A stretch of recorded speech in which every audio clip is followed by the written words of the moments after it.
शादी की पहली रात ही मेरी सास और ननद ने मेरे पति के बारे में ऐसी बात बताई जिसे सुनकर मेरे रोंगटे खड़े हो गए। उन्होंने कहा कि उन्हें मेरे पति पर शक है कि वो कुछ बहुत बड़ी बात छिपा रहा है। वो रात में ज़्यादातर समय बाथरूम में ही रहता है।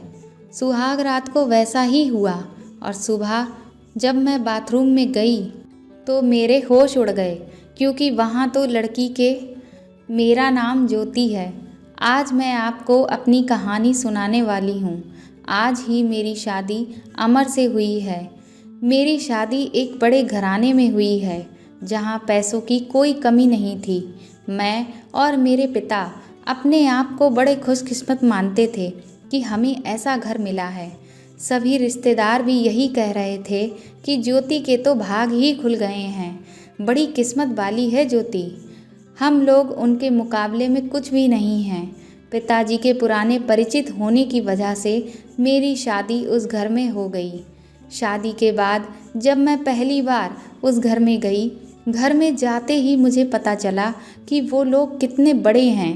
घर बहुत बड़ा था और ये पहली बार था जब मैंने उनका घर देखा था। सब कुछ बहुत अच्छा था वहाँ। रात हुई और सुहाग रात का समय आ गया, लेकिन इससे पहले कि मेरी सास और ननद मुझे अकेले में ले गईं, मेरे समझ नहीं आया। मुझे लगा कि शायद उन्हें कुछ बात करनी होगी। उनके चेहरे उतरे हुए थे और वो डरी हुई थीं, जैसे कि कोई भयानक बात वो मुझसे करना चाहती हों। मैंने उनसे पूछा कि क्या हुआ, आप दोनों इतने डरे हुए क्यों हो? मेरी सास बोली, बेटा, हम तुम्हें कुछ बताना चाहते हैं, लेकिन तुम हमारी बात सुनकर हिम्मत रखना। साथ ही मेरी ननद भी बोली कि अब हम जो तुम्हें बताने वाले हैं वो बात हम तीनों के बीच में ही रहनी चाहिए।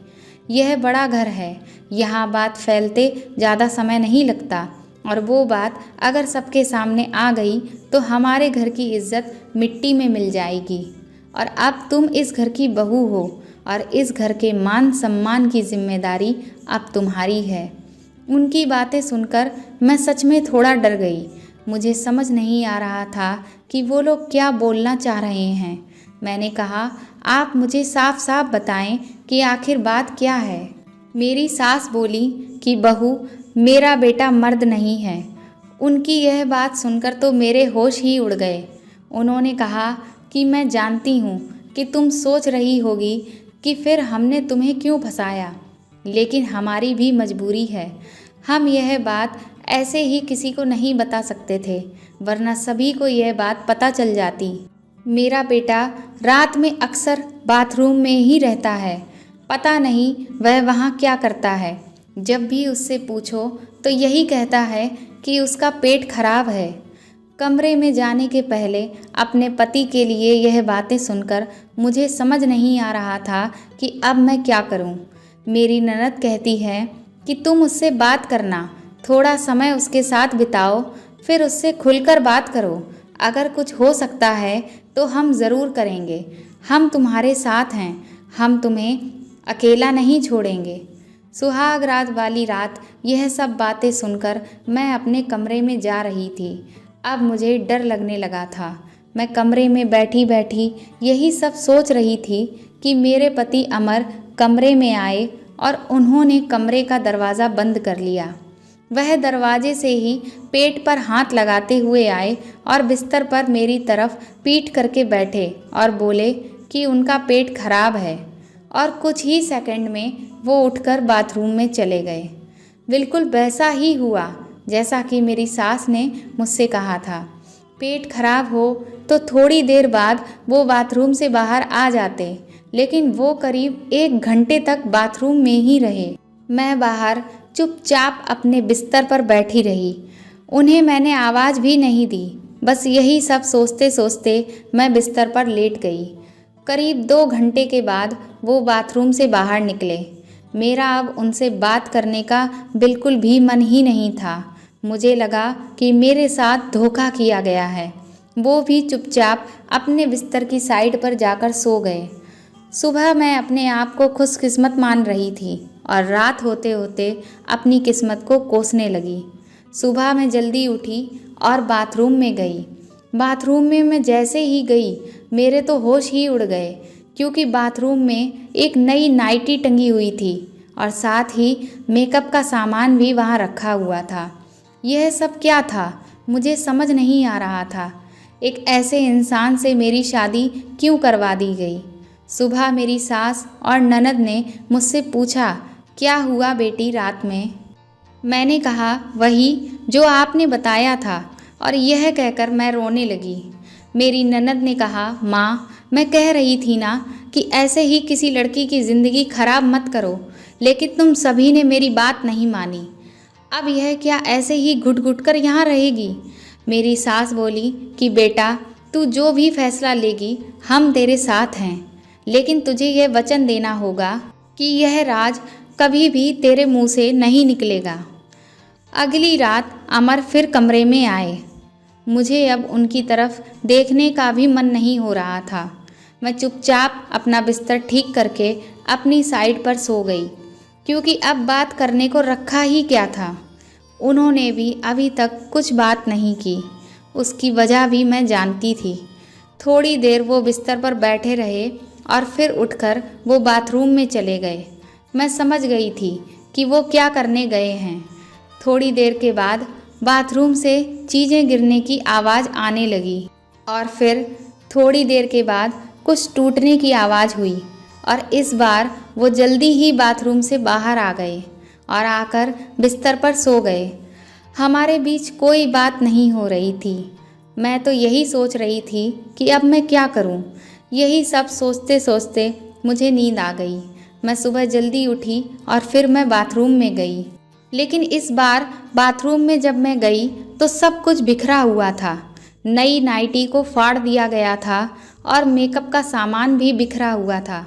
बाथरूम में कचरे में एक कागज़ भी था जिस पर लिखा था, टू माई ब्यूटीफुल वाइफ। मेरे मन में अब शक आया कि यह सामान और कपड़े कहीं मेरे लिए तो इन्होंने नहीं रखे थे। लेकिन फिर मैंने सोचा कि मेरी सास और ननद मुझसे झूठ क्यों बोलेंगी। अभी मैंने उनसे इस बारे में कुछ बात नहीं की। सुबह मेरी सास और ननद फिर मुझसे सहानुभूति जता रही थीं। मुझे उनकी बातों से लगा कि वो शायद यह चाहती हैं कि मैं अमर को छोड़कर इस घर से चली जाऊं। मुझे अब मेरी सास और ननद पर शक हुआ। मैंने घर की पुरानी नौकरानी से बात की। मैंने बातों ही बातों में उससे पूछा कि अमर कैसे हैं, तो वो बोली कि वो तो बहुत सीधे हैं। उनकी माँ और बहन तो चाहती थी कि उनकी शादी उनकी बहन के पति के रिश्तेदार से हो। अमर की बहन और माँ ने तो बहुत कोशिश की, लेकिन उनके पिता नहीं माने और उनके दोस्त के परिचित यानी आपसे शादी करवा दी। वो दोनों तो आपकी शादी के खिलाफ थीं। कई दिनों तक घर में इस बात को लेकर विवाद होता रहा, लेकिन तुम्हारे पति अमर ने कहा कि पापा जहाँ बोलेंगे मैं वहीं शादी करूँगा। मुझे अब पता चल गया था कि मेरी सास और ननद ने मुझसे ऐसी बातें क्यों कहीं, और इसीलिए उन्होंने मुझसे झूठ कहा था, क्योंकि वो मुझे इस घर से भगाना चाहती थीं। उन्होंने शायद अमर को कुछ कहा होगा, इसीलिए अमर भी मुझसे बात करने की पहल नहीं कर रहे थे। रात में अब मैं अमर से बात करने का इंतज़ार कर रही थी। वो कमरे में आए तो उनका मुंह तो उतरा हुआ था। यह पहली बार था जब मैं उनसे बात करने वाली थी। उनके आते ही मैंने कहा, आप मुझसे कुछ बात करना चाहते हैं? वो बोले, अब बात करने को रखा ही क्या है।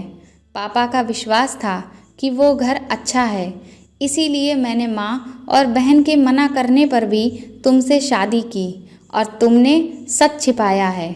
मैंने बोला, कैसा सच? यही सच कि तुम मुझसे शादी नहीं करना चाहती थी। तुम्हारी ज़िंदगी में अभी भी कोई और है, और यह बात तुमने ही तो माँ को बताई थी। घर की इज्जत और पापा के कारण मैं चुप हूँ, कुछ कदम नहीं उठा रहा हूँ। और मैंने भी देख लिया, सुहाग रात की रात हर इंसान के लिए ज़िंदगी में बहुत स्पेशल होती है, लेकिन मेरे बाथरूम में 2 घंटे रहने पर भी तुम्हें कोई फ़र्क नहीं पड़ा। माँ ने सही कहा था कि तुम आवाज़ भी नहीं दोगी और बात भी नहीं करोगी मुझसे। मैंने बोला, बाथरूम में रुकने को उन्होंने कहा था, और वो कपड़े और मेकअप? अमर बोले, वो मेरी बहन ने रखे थे और कहा था कि यह पहली रात का गिफ्ट है, तुम्हारे लिए बाथरूम में रखा था। मैं उठकर उनके पास गई और उनसे कहा, आपको पता है उन्होंने मुझसे क्या कहा? फिर मैंने उन्हें सारी बात समझाई। कहा कि वो चाहते थे कि हम दोनों में गलतफहमी पैदा हो जाए और हम दोनों अलग हो जाएं, ताकि वो जो चाहते हैं वो पूरा हो जाए। अमर को बहुत गुस्सा आया, लेकिन मैंने कहा, नहीं, अब हम इस बात को यहीं ख़त्म करेंगे और किसी को कुछ भी नहीं कहेंगे। उस रात मेरी सारी परेशानी और गलतफहमी दूर हो गई और वो रात ही सही मायने में मेरी सुहाग रात थी। अगली सुबह मेरी सास और ननद ने मुझसे पूछा कि मेरा क्या फ़ैसला है और मैं क्या करने वाली हूँ। मैंने कहा कि मैं आप दोनों को माफ़ करके एक नई शुरुआत करना चाहती हूँ। मेरी यह बात सुनकर मेरी सास और ननद के तो होश ही उड़ गए। वो बोली, क्या मतलब है तुम्हारा? तो मैंने कहा कि मुझे अब सारी सच्चाई पता चल चुकी है कि आपने अमर से क्या कहा और आपने मुझे किस तरह से भड़काया, लेकिन मैंने आप दोनों को माफ़ कर दिया है और आपको भी अब मुझसे कोई शिकायत नहीं होगी। मैं एक बहुत अच्छी बहू बनकर दिखाऊंगी। मेरे चेहरे पर मुस्कान देखकर उनके चेहरे उतर गए और ननद तो उसी दिन अपने घर वापस चली गईं। दोस्तों, गलतफहमियाँ अच्छे से अच्छे रिश्तों को बर्बाद कर देती हैं। इसीलिए किसी भी इंसान पर शक करने से बेहतर ये है कि हम उससे खुलकर बात करें, क्योंकि बातचीत से ही किसी भी बड़ी से बड़ी समस्या का समाधान निकाला जा सकता है। अगर आपको यह कहानी पसंद आई हो तो हमें कमेंट करके ज़रूर बताएं, और अगर आप मेरे चैनल पर नए हैं तो इसे सब्सक्राइब करें। साथ ही साथ मेरी इस कहानी को प्लीज़ आप ज़्यादा से ज़्यादा शेयर करिए और लाइक करिए। Thank you.